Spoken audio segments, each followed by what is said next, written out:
BC రిజర్వేషన్లపై CM Revanth Reddy మరో కీలక నిర్ణయం తీసుకున్నారా?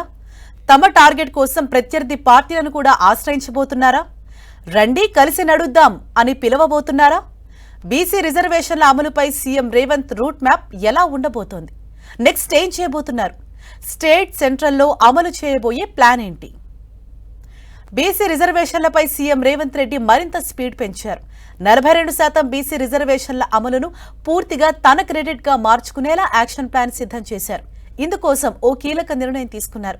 అన్ని పార్టీలకు బీసీ ఓట్లు ఇంపార్టెంట్ అనే విషయాన్ని దృష్టిలో పెట్టుకున్న సీఎం రేవంత్ ఆ వర్గాలకు 42% రిజర్వేషన్లు కల్పించేందుకు సహకరించాలని మద్దతు కోరనున్నారు. త్వరలో అన్ని రాజకీయ పార్టీలకు లేఖలు రాయనున్నారు సీఎం రేవంత్ రెడ్డి.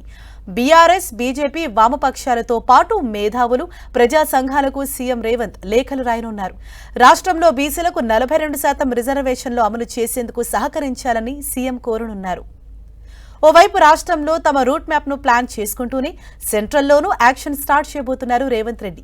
దీనికి సంబంధించి మార్చి 10న ముఖ్యమంత్రి రేవంత్ బృందం ఢిల్లీకి వెళ్లనుంది. ప్రధాని మోదీతో సీఎం టీం సమావేశం కానుంది.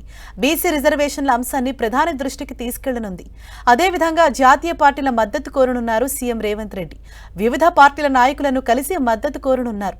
అంతకుముందే బీసీ, ఎస్సీ రిజర్వేషన్లపై ప్రభుత్వం చట్టాలు చేయనుంది. అసెంబ్లీ ప్రత్యేక సమావేశాలు ఏర్పాటు చేసి చట్టాలు చేయనుంది. బీసీ రిజర్వేషన్ల అమలుకు పార్లమెంట్ ఆమోదం తప్పనిసరి కావడంతో వచ్చే నెల తొలి వారంలో అసెంబ్లీ తీర్మానం చేసి కేంద్రానికి పంపనుంది రేవంత్ సర్కార్. రాష్ట్రంలో సమగ్రంగా కులగణన చేపట్టామని, అది దేశానికి ఒక రోడ్ మ్యాప్ గా నిలుస్తుందన్న సీఎం రేవంత్ రెడ్డి కులగణనలో సేకరించిన వివరాల ఆధారంగానే కమిటీ వేసి భవిష్యత్తులో ప్రజలకు సంక్షేమ పథకాలు అమలు చేస్తామన్నారు.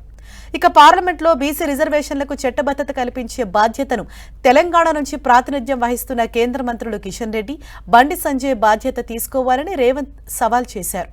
ఇక కులగణన, ఎస్సీ వర్గీకరణలో కమిషన్లు ఇచ్చే నివేదికలు ప్రభుత్వం చట్టబద్ధం చేయనుంది. వీటిలో ఎక్కడా రాజకీయ జోక్యం ఉండదని సీఎం స్పష్టం చేశారు.